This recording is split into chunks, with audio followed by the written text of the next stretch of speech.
वाङ्मे मनसि प्रतिष्ठिता मनो मे वाचि प्रतिष्ठितम् आविराविर्मवेधि वेदस्य मानिस्थो श्रुतं मे मा प्रहसि रनेना धीतेनाहोरात्रान् संदधामि ऋतं वदिष्यामि सत्यं वदिष्यामि तन्मामवतु तद्वक्तारमवतु अवतु माम् अवतु वक्तारम् अवतु वक्तारम्। ॐ शान्ति शान्ति शान्तिः। शङ्करं शङ्कराचार्यं केशवं बादरायणं सूत्रभाष्य कृतौ वन्दे भगवन्तौ पुनः पुनः। ईश्वरो गुरुरात्मेति मूर्तिभेद विभागिने व्योमवद्व्याप्तदेहाय दक्षिणामूर्तये नमः। ॐ शान्ति शान्ति शान्तिः।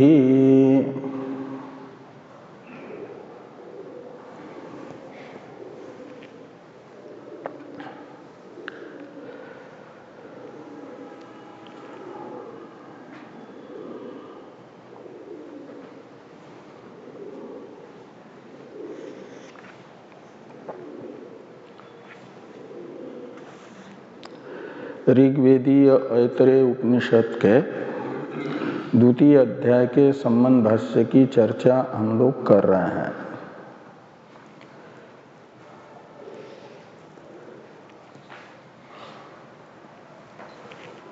सिद्धांत के अनुसार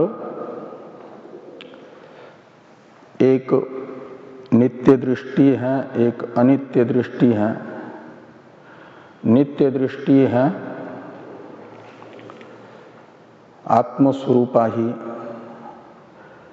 और आत्मा निर्विशेष होने से नित्य दृष्टि भी निर्विशेष है। और उस नित्य दृष्टि स्वरूप आत्मा में कहो या नित्य दृष्टि में कहो, जो अस्तित्व नास्तित्वादि रूप विशेषताओं की कल्पना है, वह अप्रमाण मूला है, प्रमाण मूलक नहीं है। इसे भगवान भाष्यकार बता रहे हैं। अस्ति नास्ति इति एकम नाना गुणवत अगुणम इत्यादि भाष्य से। तो इस भाष्य की हम लोग चर्चा यहाँ तक कर चुके हैं कि आपका जले खेच मीनानाम वयसांच पदम दिदृक्षते, यहाँ तक की चर्चा हम लोग कर चुके हैं। इस वाक्य का थोड़ा अन्वय टीकाकार टीका में बता रहे थे, वो अन्वय रूपा टीका देखना है।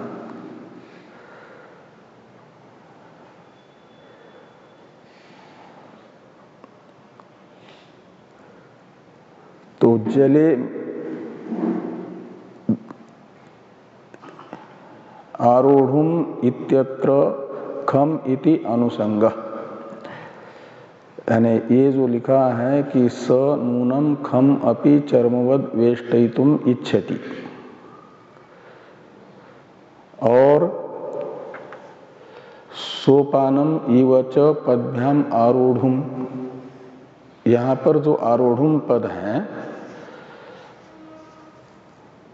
इसके कर्म के रूप में, ये क्रियापद है, इसके कर्म के रूप में खम इस द्वितीयांत पद का अन्वय करना है।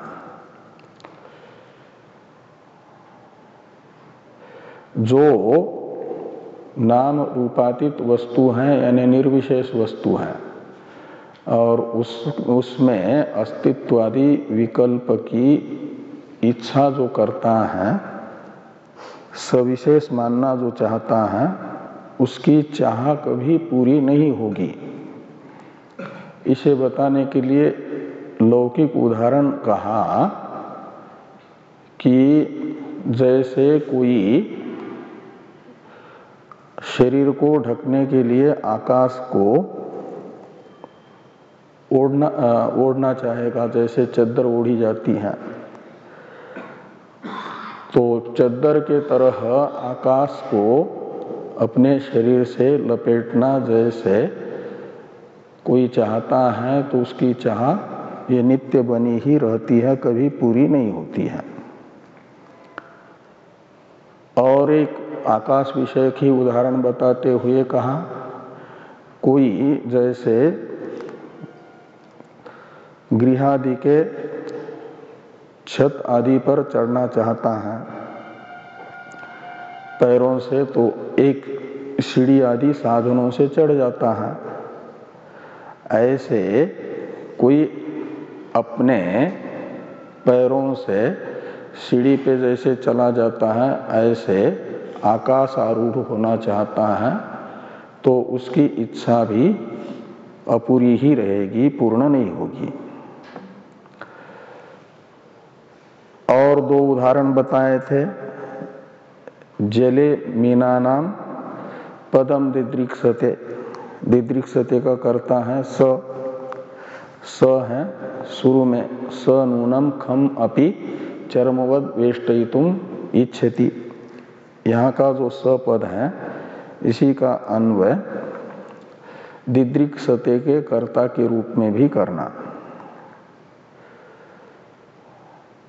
वह जल में मछली के पद चिन्हों को देखना चाहता है और आकाश में पक्षियों के पद चिन्ह को देखना चाहता है।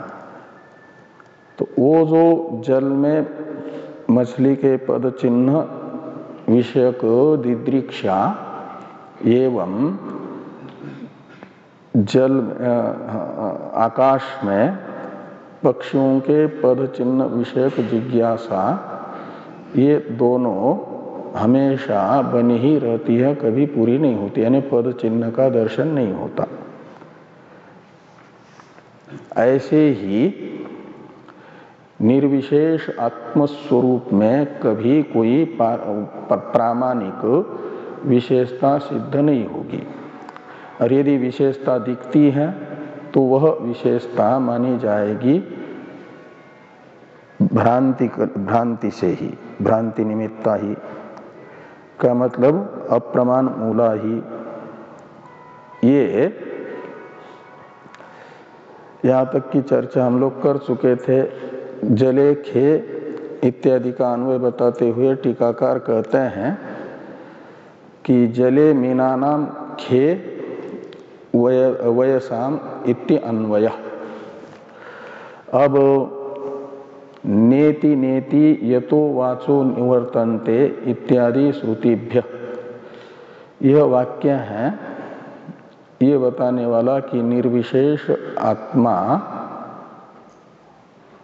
है और उसमें मनोगोचरत्व या वाग गोचरत्व नहीं है। क्योंकि पहले कहा था ना भाष्य में भाष्यकार भगवान ने कि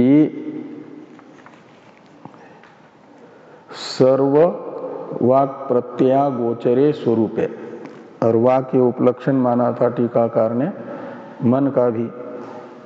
तो सर्व वाक प्रत्यया गोचरे का अर्थ है सर्व वाग मनसा गोचरे।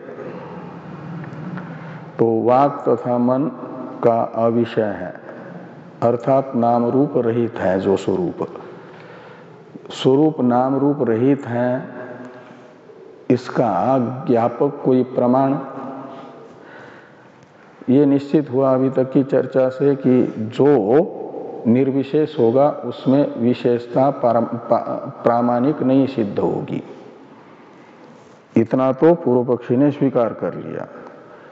अब ये कहते हैं कि आत्मा निर्विशेष है, उसमें कर्तृत्वादि विशेषताएं नहीं हैं, इसका ज्ञापक कोई प्रमाण भी तो होना चाहिए। वो प्रमाण कौन है? आत्मा के निर्विशेषता को बताने वाला। ये पूर्व पक्ष की रहेगी जिज्ञासा। उसका उत्तर दे रहे हैं नेति नेति इत्यादि से भगवान भाष्यकार। तो नेति नेति इत्यादि वाक्य के अवतरण में टीकाकार लिखते हैं कि वांग मनस भेदा आत्मनि न संति। वांग मनस भेदा का अर्थ है नाम रूप। वाग भेदा यानी नाम विशेषा, अभिधान विशेष, और मनस भेद शब्द से लेना आपके रूप विशेष। इसलिए वांग मनस भेदा शब्द का अर्थ निकलेगा अभिधान विशेष तथा अभिधेय विशेष। ये दोनों भी आत्मनि न संति। तो नाम भी अनेक होने से बहुवचन और रूप भी अनेक होने के कारण बहुवचन है। नाम रूप ये वांग मनस भेदा आत्मनि न संति। तो निर्विशेष आत्मा में कोई भी नाम या रूप नहीं है, ऐसा न संति।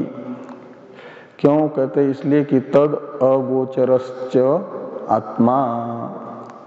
आगे और एक प्रतिज्ञा वाक्य ही है, ये प्रतिज्ञा वाक्य का अन्वय ही क्या नाम अंश ही। तद अगोचरश्च आत्मा का मतलब हुआ तत्शब्द नाम, ये वांग मन इन दोनों का वाचक है, वांग मनसी। तो तद अगोचर का अर्थ निकलेगा वाग अगोचर एवं मनो अगोचर आत्मा है। उसमें नाम रूप भी नहीं है और मन वाणी का विषय भी वह नहीं है।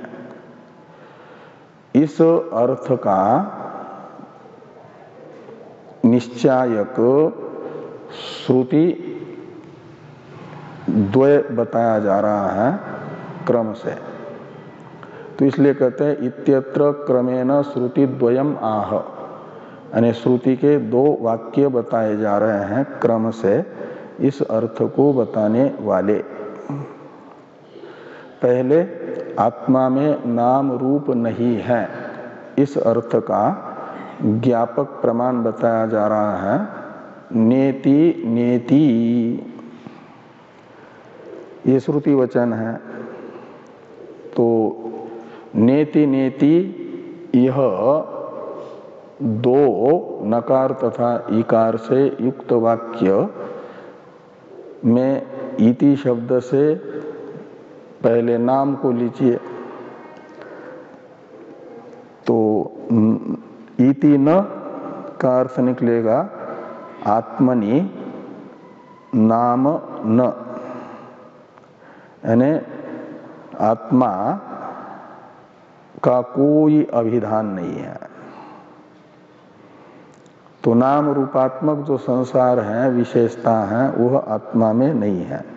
अभिधान रूप विशेष भी और दूसरे नेति का अर्थ निकलेगा रूपात्मक विशेष भी। अभिधान अभिधेय रूप विशेषता से रहित निर्विशेष ही आत्मा है। ये नेति नेति ये श्रुति वचन बताएगा। और वह वाणी तथा मन का विषय भी नहीं है, इस अर्थ का ज्ञापक श्रुति वचन है यतो वाचो निवर्तन्ते। ये श्रुतियां बता रही है कि यतः यानी यस्मात् आत्मनः, वाचः यानी शब्दाः अभिधानानि निवर्तन्ते, और मनसा सह, तो मन के साथ, और मन से यानी मन से लेना मन का जो प्रत्यय विशेष, तो ये मन तथा शब्द ये दोनों अपना विषय ब्रह्म को बनाए बिना ही, आत्मा को बनाए बिना ही निवृत्त होते हैं। का मतलब शब्द विषयता तथा मनो विषयता आत्मा में नहीं है। वांग मनस अगोचर है, ये बताएगा। ये तो वाचो निवर्तन्ते अप्राप्य मनसा सह, यह श्रुति वचन। और इत्यादि श्रुतिभ्य में आदि शब्द से और भी श्रुतियां ले लेना, अस्थूलम अणु इत्यादि आत्मा में विशेषताओं का निषेध करने वाली, ये सब श्रुतियां आत्मा को निर्विशेष बता रही है।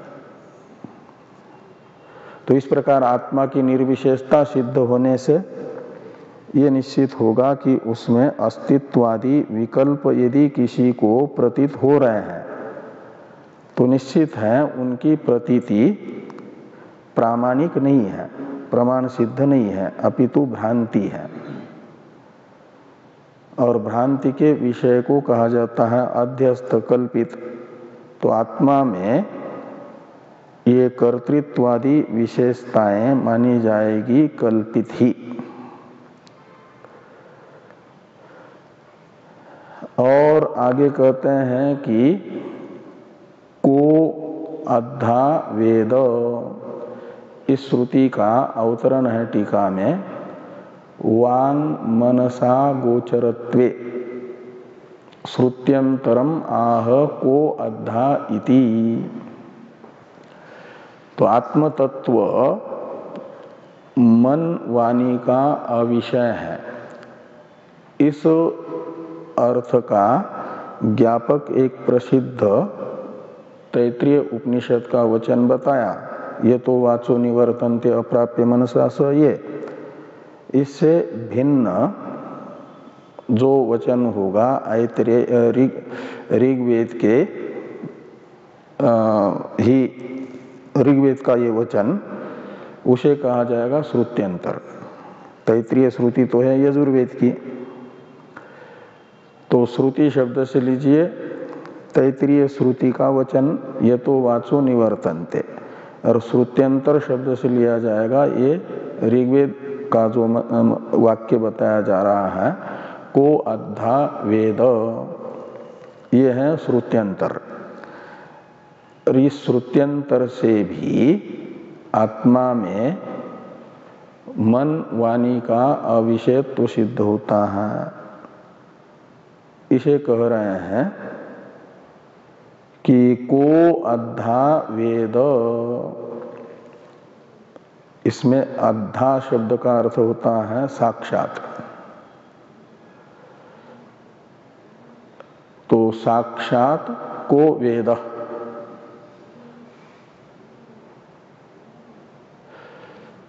तो ये अद्धा यानी साक्षात कह वेद, कह शब्द है आक्षेपार्थ में, का मतलब जैसे घटादि पदार्थों को जाना जाता है या केवल मन से सुख दुखादि को जाना जाता है, ऐसा केवल मन का भी गोचर वह आत्मा नहीं है। तो ये को अद्धा वेद, यह श्रुति बताती है मनो अगोचरत्व को। और इसके साथ ही एक दूसरा श्रुति वचन आता है क इह प्रवोचत। तो क इह प्रवोचत, यह श्रुति शब्द अविषयता बता रही है। ये बता रहे हैं टीकाकार। इस वाक्य का अन्वय बताते हुए टीका में कि अद्धा शब्द का अर्थ कर दिया साक्षात। को वेद का मतलब जैसे जड़ घटादि पदार्थों को जाना जाता है घटाद्याकार मनोवृत्तिस्थ चिदाभास द्वारा, चिदाभास से वो प्रकाशित होते हैं, ऐसे कौन वह व्यक्ति है जो आत्माकार वृत्तिस्थ चिदाभास से आत्मा को साक्षात करता है। का मतलब चिदाभास गोचरत्व चित स्वरूप आत्मा में नहीं है। ये साक्षात को वेद इस वाक्य से बताया गया। फल व्याप्ति का निषेध किया जा रहा है यहाँ पर। तो साक्षात को वेद इति मनोगोचरत्वम और क इह प्रवोचत, यह वाक्य बता रहा है, ये भी वेद का ही वाक्य है। अद्धा को अद्धा वेद, इसके साथ ही आता है कि क इह अप्रवोचत। इह का अर्थ है आत्मनि विषय, कह प्रवोचत का मतलब आत्मा का शब्द के द्वारा कथन कौन कर सकता है का अर्थ निकलेगा। आत्मा शब्द का विषय नहीं है, शक्ति संबंध से आत्मा को कोई बता नहीं सकता। शब्द का वाच्यार्थ बना करके आत्मा को कोई बता नहीं सकता का अर्थ निकलेगा। मनो अगोचरत्व के तरह वाग अगोचरत्व भी आत्मा में है। इस अभिप्राय से कहा कि क इह प्रवोचत इति वाग गोचरत्वम च निषेधति। तो मनोगोचरत्व के तरह वाग गोचरत्व का भी निषेध यहाँ पर किया गया है। अब कथम तरहि इत्यादि वाक्य की अवतरण टीका है। इसे देखिए कि वांग मनसा गोचरत्वे श्रवण मननयोः रसंभवात् आत्मनो वेदनम न संभवति इति शंकते कथम इति। तो ये कहते हैं आत्मा को यदि शब्द तथा मन का अविषय मानेंगे तो आत्म विषयक श्रवण मनन संभव नहीं होगा। श्रवण व्यापार है श्रोत्र इंद्रिय का शब्द ग्रहणात्मक। तो जो शब्द का अर्थ होगा उसको श्रवण इंद्रिय से गृहीत जो शब्द है वो बताता है, अपने अर्थ को शब्द बताएगा। और शब्दार्थ ही आत्मा नहीं होगा यदि निर्विशेषात्म स्वरूप परमार्थात्म स्वरूप। यदि शब्द का विषय नहीं है, शब्द उसे नहीं बता पाएगा तो फिर आत्म विषयक श्रवण नहीं बनेगा। और मन का अविषय होगा तो आत्म विषयक मनन नहीं हो पाएगा। तो ये कहते हैं कि श्रवण मननयोः असंभवात्, तो आत्मनो वेदनम न संभवति। श्रवण मनन तो ज्ञान के साधन है और ज्ञान के साधन श्रवण मनन ही संभव नहीं होंगे तो और क्यों ये संभव नहीं हो रहे हैं? इसलिए कि जिसका ज्ञान प्राप्त करना है निर्विशेष आत्मा का, उसे माना जा रहा है वांग मनस अगोचर। तो वांग मनस अगोचर निर्विशेष आत्मस्वरूप होने से तद विषयक श्रवण मनन नहीं बनेगा, तो आत्म विषयक ज्ञान भी संभव नहीं होगा। इस अभिप्राय से लिखते हैं कि आत्मनो वेदनम न संभवति। तो आत्मज्ञान का कोई साधन ही न बन पाने से आत्मज्ञान भी नहीं होगा। आत्मज्ञान नहीं होगा तो उसका फलभूत मोक्ष भी सिद्ध नहीं होगा। ये सब आपत्ति आएगी वेदांत मत में। इति शंकते, इस प्रकार की आशंका पूर्व पक्षी वेदांत पक्ष में कर रहा है कि कथम तरहि तस्य सम आत्मा इति विद्यात्, सम आत्मा इति वेदनम। तो तस्य यानी निर्विशेषस्य आत्मनः, तो तस्य सर्वनाम प्रकृत आत्मा का परामर्शक है। तो प्रकरण चल रहा है आत्मा के निर्विशेषता का, निर्विशेष आत्म स्वरूप का, इसलिए तस्य का अर्थ निकलेगा निर्विशेष आत्मस्वरूप। और तरही शब्द का अर्थ है निर्विशेष आत्मस्वरूप को वांग मनस अगोचर मान लेने पर, निर्विशेष आत्मस्वरूप यदि वांग मनस अगोचर है तो उसमें उस निर्विशेष आत्म विषयक ज्ञान सम आत्मा इति वेदनम कथम।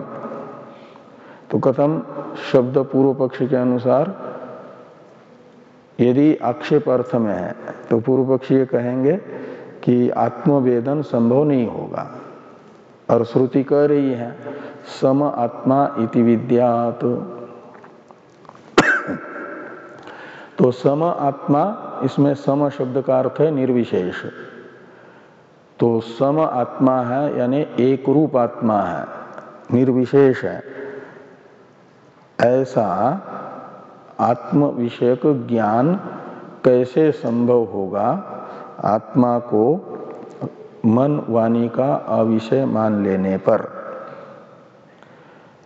तो कथम शब्द आक्षेपार्थ में होने से अर्थ निकलेगा ज्ञान संभव नहीं हो पाएगा। अब ब्रूहि इत्यादि का अवतरण है टीका में। तो कथम शब्द को आक्षेप अर्थ में न मान करके पूर्व पक्षी कहते हैं कि प्रकार अर्थ में है कथम शब्द।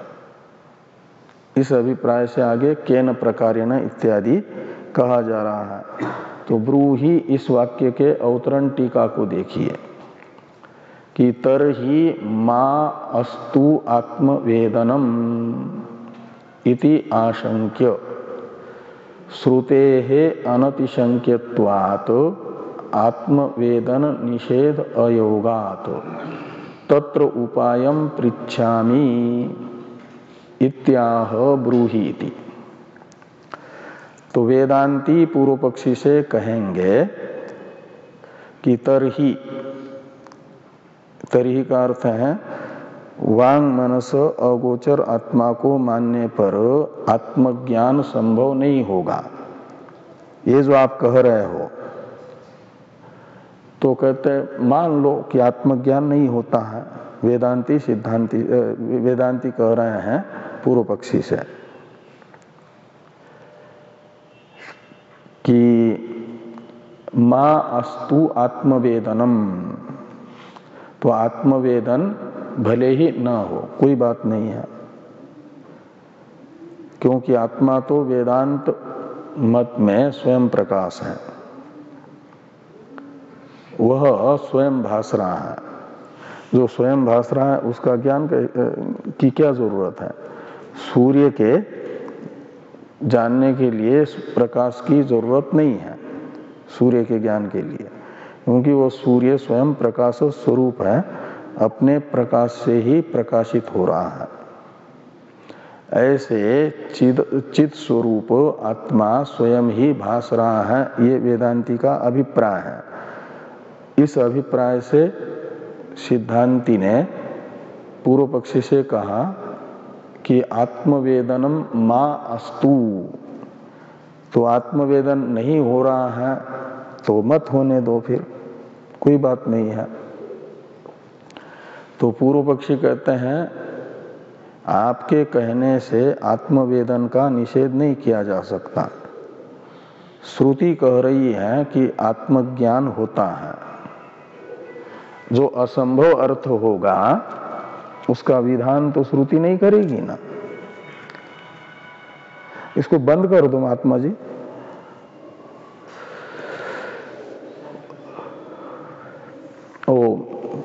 तो आत्मा निर्विशेष है, वांग मनस अगोचर है, ऐसा मान लेने पर आत्मज्ञान पर आक्षेप पूर्व पक्षी ने किया कि आत्मज्ञान संभव नहीं होगा।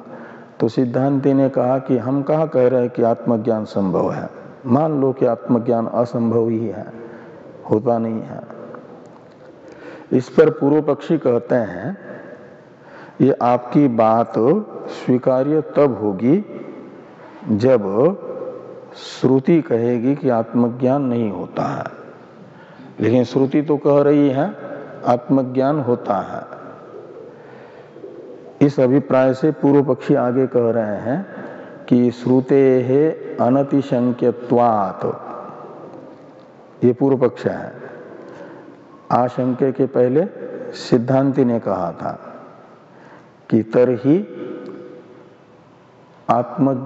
आत्मवेदनम मा अस्तु, ये जो सिद्धांति की पूर्व पक्षी के प्रति आशंका है, इस सिद्धांति की आशंका का निराकरण करने के लिए पूर्व पक्षी कहते हैं कि श्रुते है अनतिशंक्यत्वात्, तो श्रुति अनाशंकनीया है, श्रुति पर आशंका नहीं की जा सकती। श्रुति यदि आत्मज्ञान होता है ऐसा मानती है तो आप नहीं कह सकते कि आत्मज्ञान नहीं होता है। तो कौन सी श्रुति है जो आत्मज्ञान होता है करके बता रही है? तो ये कि सम आत्मा इति विद्यात्, ये श्रुति है, ये कह रहे हैं कि आत्मा निर्विशेष है ऐसा जानो विद्यात्। तो यदि आत्मज्ञान असंभव होता तो श्रुति ये क्यों कहती कि आत्मा निर्विशेष है ऐसा जानो, आत्मा निर्विशेषतया वेदनीय है ऐसा श्रुति क्यों कहती? ये पूर्व पक्षी कह रहे हैं। तो ये 2 नंबर तथा 3 नंबर टिप्पणी में टिप्पणीकार ने लिखा है कि श्रुते शब्द से लेना ये श्रुति वचन कि सम आत्मा इति विद्यात् इत्येवम् आदिकायाः, ये विशेष्यंत है, इत्येवम् आदिकायाः श्रुते, ऐसा। तो सम आत्मा इति विद्यात् इत्यादि रूपा जो श्रुति है वह अनाशंकनीय है। ये श्रुति अनाशंकनीय है का मतलब क्या होगा? अनतिशंक्यत्व का अर्थ करते हैं निषेधनीय अर्थत्वा भावात इत्यर्थ। निषेधनीय ये विशेषण है अर्थ का, और निषेधनीय तथा अर्थ शब्द में है बहुव्रीहि समास। तो निषेधनीय अर्थ है जिस श्रुति का, जिस वाक्य का, उस वाक्य को कहा जाएगा निषेधनीय अर्थ। जैसे पीले वस्त्र हैं जिसके, उसे पीतांबर कहा जाता है, ऐसे निषेधनीय अर्थ है जिस वाक्य का, वह वाक्य होगा निषेधनीय अर्थ। निषेधनीय शब्द का अर्थ होता है निषेध योग्य, निषेध का विषय, यानी जिस अर्थ का निषेध किया जाता है, निषेध्य अर्थ, ये निषेधनीय अर्थ का अर्थ निकलेगा। निषेधनीय अर्थ, निषेध्य अर्थ वाला शब्द यानी वाक्य, और उसमें रहने वाला धर्म है निषेधनीय अर्थत्व। ये किसमें रहेगा? जो आत्मा सविशेष है, ये पूर्व पक्षी का वचन है। आत्मा की कर्तृत्वादि विशेषताएं वास्तविक हैं, यह वाक्य तो निषेधनीय अर्थ वाला है, क्योंकि नेति नेति इत्यादि श्रुतियों ने आत्मा में विशेषता का निषेध कर दिया है। तो निषेध्य अर्थ विषयक हुआ पूर्व पक्षी का आत्मा सविशेष है यह वाक्य। लेकिन श्रुति निषेधनीय अर्थ विषयक नहीं हो सकती, उसका अभाव है इसमें। किसमें? सम आत्मा इति विद्यात्, इस वाक्य में। तो इस वाक्य में निषेध्य अर्थ विषयकत्व न होने से, और इस वाक्य का अर्थ क्या है? आत्मा निर्विशेष है, निर्विशेष आत्मज्ञान प्राप्त करो, ये सम आत्मा इति विद्यात् इस वाक्य का अर्थ है। तो निर्विशेष आत्मज्ञान विषयक ये वाक्य हुआ। इस वाक्य का जो अर्थ है निर्विशेष आत्मवेदन, और इस निर्विशेष आत्मवेदन को माना जाएगा अनिषेधनीय अर्थ, निषेधनीय अर्थ नहीं है।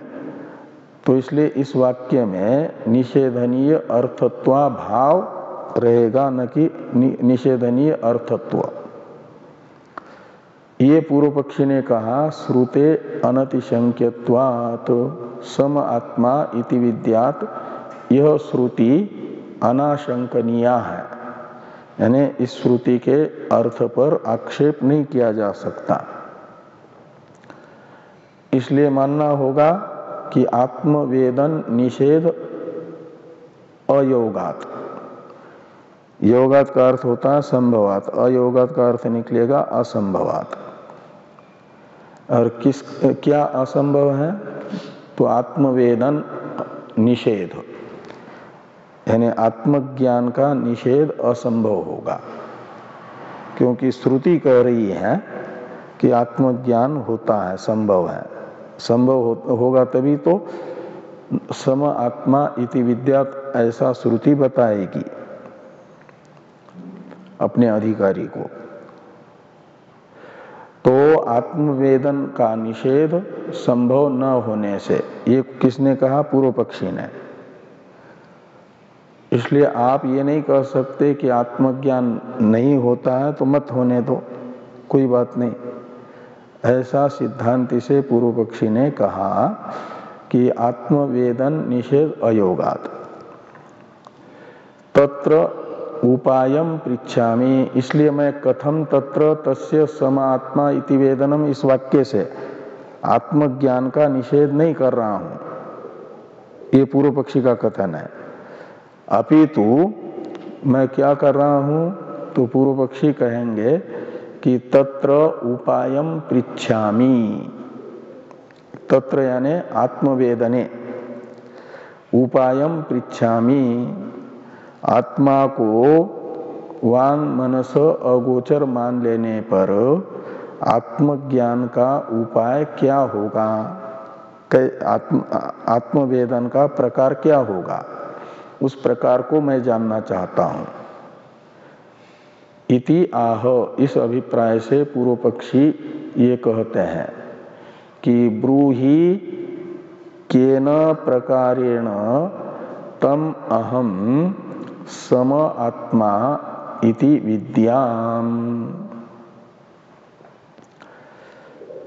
तो केन प्रकारेण यानी किस प्रकार से मैं, प्रकार यानी उपाय हुआ, तो किस प्रकार से अहम यानी मैं जिज्ञासु सम आत्मा इति विद्याम, निर्विशेष आत्मा है ऐसा जानूं, तम प्रकारम, ऊपर से जोड़ देना, ये केन शब्द से जिसको लिया जा रहा है ना, केन प्रकारेण, उसी का परामर्शक है तम शब्द।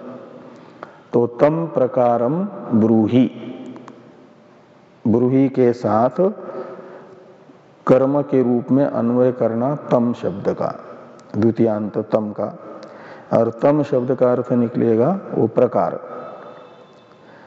तो पूर्व पक्षी यहां पर प्रकार की जिज्ञासा कर रहे हैं। आत्मज्ञान कैसे होगा वह प्रकार आप बताइए।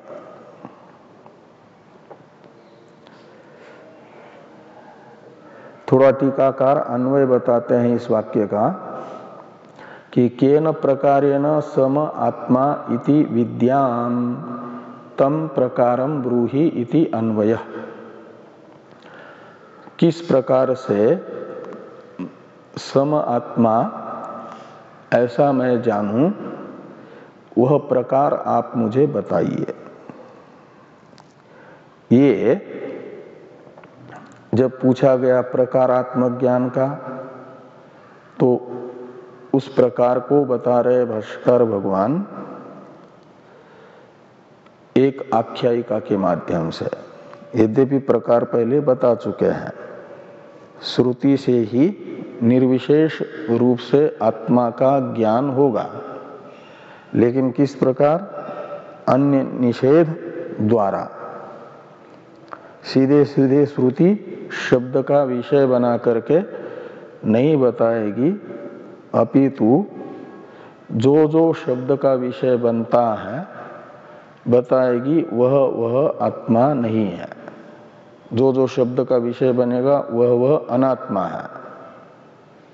तो अपने आप ही आत्मा शब्द अविषय है, ये बुद्धिमान समझ जाएगा, उपलक्षित करेगा। और बुद्धि प्रतिफलित चैतन्य का यानी चिदाभास का भाष्य जो जो होता है वह अनात्मा है। और ऐसा समझाने से आत्मा मनोवृत्तिस्थ चिदाभास भाष्य नहीं है, ये बोध हो जाएगा। तो स्वयं प्रकाश है, ये अर्थ निकलेगा। तो इस प्रकार ये श्रुति आत्मज्ञान का प्रकार बताती है। ये श्रुति का प्रकार है निर्विशेष आत्मस्वरूप ज्ञापन का। इसे समझाने के लिए एक आख्यायिका है। इस आख्यायिका का अवतरण है टीका में, देखिए कि नेति नेति इत्यादि श्रुति उदाहरणेन एव इतर निषेधेन एव तस्य स्वप्रकाशस्य बोध इति वेदन प्रकारस्य उक्तत्वात् प्रकारांतर असंभवात् अनेन एव प्रकारेण अविषयतया वेदितव्य इति मत्वा सोपहासम उत्तरम आह अत्र आख्यायिकाम इति। तो ये कहते हैं नेति नेति इत्यादि श्रुति का जब हमने कथन किया तो उसी समय एक प्रकार से ये बात बता दी गई कि इतर निषेधेन एव तस्य स्वप्रकाशस्य बोध। तो तस्य यानी आत्मनः, और आत्मा कैसा है? स्वप्रकाश है। स्वप्रकाश यानी स्वयं भासमान है। तमेव भांतम है, भांत का अर्थ होता है प्रकाशमान, स्वयं ही भास रहा है। तो इतर का निषेध, तो इतर शब्द से लिया जाएगा अनात्मा को, जो शब्द गोचर है, मनोगोचर है, वो है अनात्मा। उसे इतर शब्द से लेकर के उसका निषेध द्वारा ही, अनात्म निषेध द्वारा ही स्वप्रकाश आत्मा का बोध होता है। इति वेदन प्रकारस्य उक्तत्वात् नेति नेति इत्यादि श्रुति के कथन के अवसर पर ही यह आत्मज्ञान के का प्रकार हम बता चुके हैं।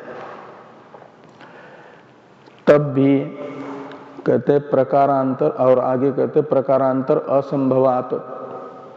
तो प्रकारांतर में प्रकार शब्द का अर्थ है ये जो बताया हुआ प्रकार है, इतर निषेध द्वारा आत्मज्ञापन का ये जो प्रकार है, इस प्रकार से अतिरिक्त प्रकार, वो प्रकारांतर हुआ, और वो प्रकारांतर संभव न होने से दूसरा कोई प्रकार श्रुति के पास है नहीं, इतर निषेध को छोड़ करके, इसलिए अनेनैव प्रकारेण अविषयतया वेदितव्य इति मत्वा। तो ये जो इतर निषेध द्वारा आत्मज्ञान का ख्यापन किया जा रहा है, ये इस प्रकार से ही आत्मा को मनो शब्द तथा वाग मनो अगोचरतया जाना जा सकता है। अविषयतया का मतलब वाग अविषयतया और मनो अविषयतया वो जान सकते हैं। इति मत्वा, इसे ध्यान में रख करके उपहास पूर्वक उत्तर दिया जा रहा है पूर्व पक्षी के प्रश्न का कि अत्र आख्यायिकाम आचक्षते। इस विषय में एक आख्यायिका बताते हैं। आचक्षते यानी विवेकिनः एकाम आख्यायिकाम आचक्षते। आचक्षते ये बहुवचन है। आचक्षते का अर्थ है कथयंती, बताते हैं। कौन बताते हैं? तो विवेकी लोग बताते हैं। क्या बताते हैं? आख्यायिका बताते हैं। किस विषय में? तो अत्र यानी आत्मज्ञान प्रकार विषय, आत्मज्ञान प्रकार के विषय में ये आख्यायिका है, यानी उदाहरण है कि कश्चित किल मनुष्यो अहम मुग्ध कैश्चित उक्त कस्मिंश्चित अपराधे सति धिक्त्वा नासी मनुष्य इति। तो ये कहा जा रहा है मनुष्य का विशेषण है मुग्ध। मुग्ध शब्द का अर्थ टीका में टीकाकार ने किया मूढ़। मुग्ध यानी मूढ़, अविवेकी। तो अविवेकी मनुष्य है कितने? कहते कश्चित यानी कोई एक आध। तो कोई मूढ़ व्यक्ति ने अपराध किया, अपराधे सति, उसके द्वारा अपराध हो गया। कस्मिंश्चित अपराधे सति, तो किसी अविवेकी व्यक्ति ने कोई अपराध कर लिया, उस समय कैश्चित उक्त, कैश्चित यानी कुछ विवेकी पुरुषों के द्वारा उसे कहा गया। क्या कहा गया?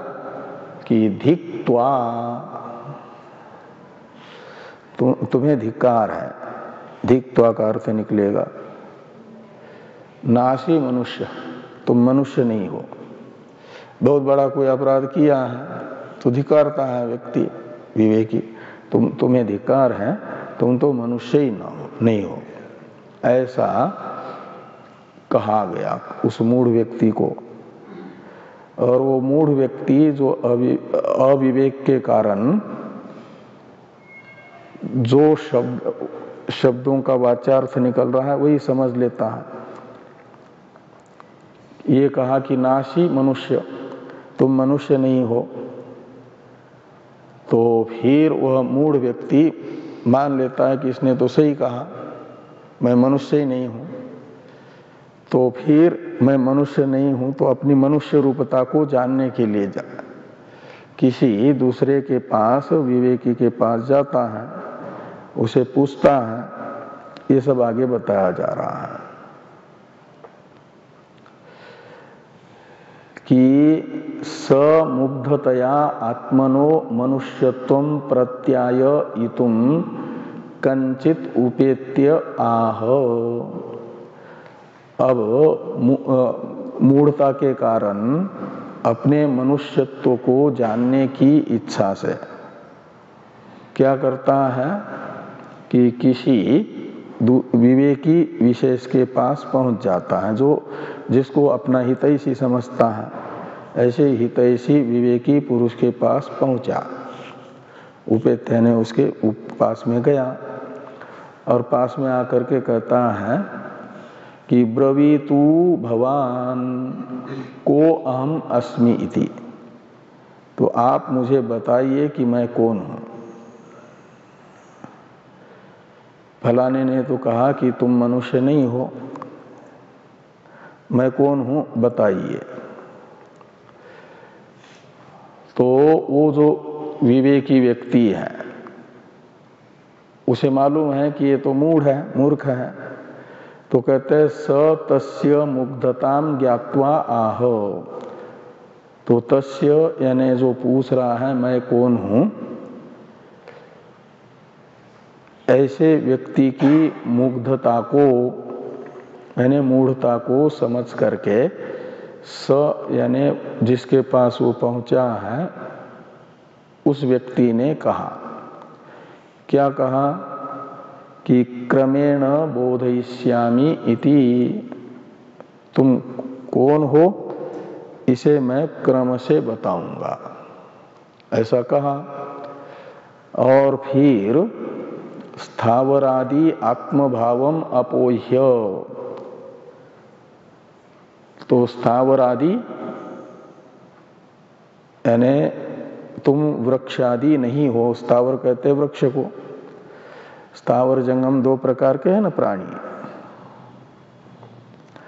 तो स्थावर नहीं हो और आदि शब्द से जंगम, मनुष्य से अतिरिक्त जंगम प्राणियों को ले लो। मनुष्य को छोड़ करके बाकी सबका निषेध कर दिया कि स्थावरादि आत्मभावम अपोह्य।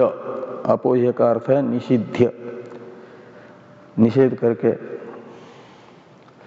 फिर न त्वं मनुष्य अमनुष्य इति उक्त्वा उपरराम।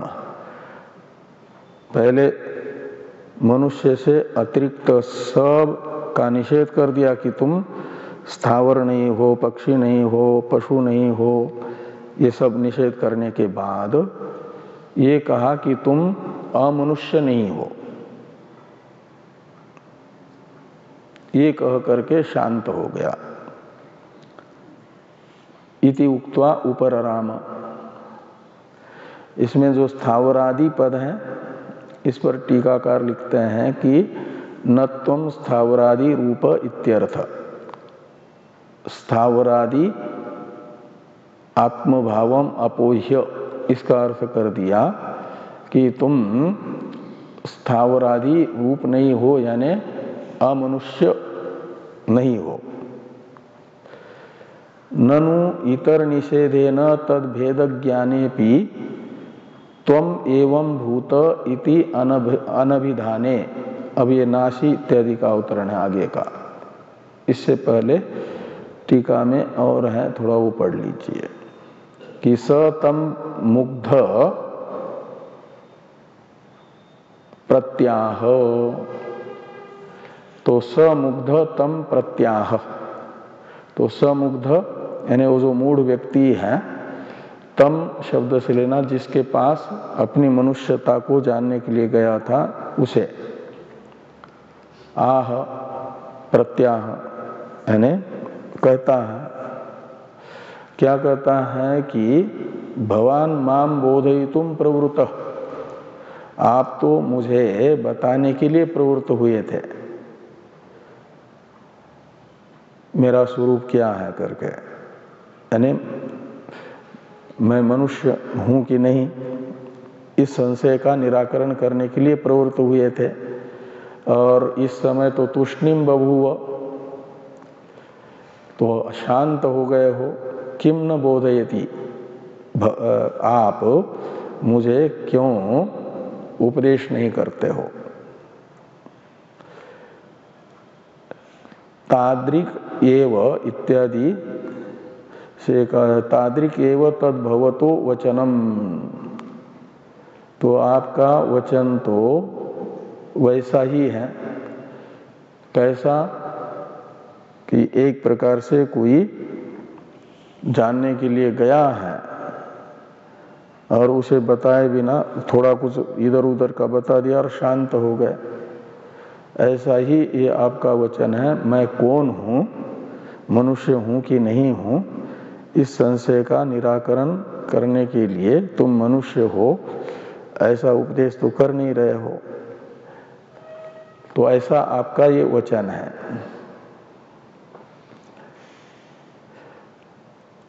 तो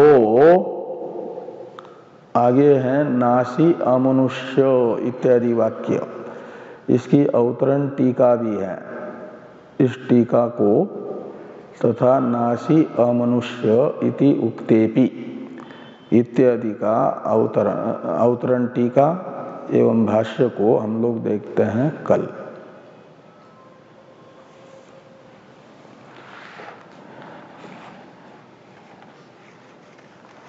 यानी ये बताया जा रहा है, जिज्ञासा की जा रही है कि विधि वाक्य से भी कहना चाहिए। इतर का निषेध तो कर दिया, लेकिन जब तक ये नहीं कहा जाएगा कि तुम मनुष्य हो, तब तक वह मनुष्यता को कैसे जान पाएगा। ऐसे देहादि का तो निषेध कर दिया, विशेषताओं का निषेध करने पर भी आत्मा इस प्रकार का है ऐसा विधि वाक्य से भी उपदेश होना चाहिए, विधि मुख से भी। ये प्रश्न किया जा रहा है, इसका उत्तर आगे देंगे।